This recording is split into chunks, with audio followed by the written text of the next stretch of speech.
La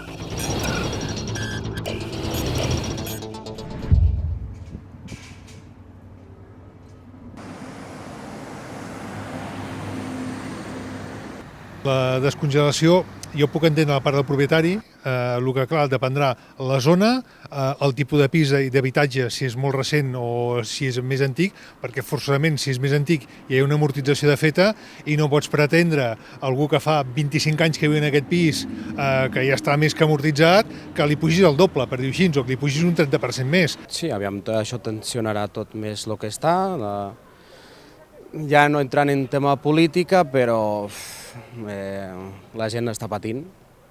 Jo tinc locals que també soc llogater, soc propietari, però també soc llogater. I es nota que la gent cada dia està més preocupada amb aquest tema. I no sé com acabarà tot això. Em preocupa bastant per la gent que portem aquí a Andorra tota la vida. Em preocupa aquest i els sous no pugen i estic bastant preocupat. I tant que sí, molt preocupada. Perquè bueno, ja sabem el que va passar, el que passarà, està clar el que passarà. Si li pugen el lloguer? Tindré de marxar. Jo, si me pugen el lloguer, aquí no puc viure. Jo crec que no tenen en compte el treballador, perquè se puja el lloguer un 30%, el treballador què farà?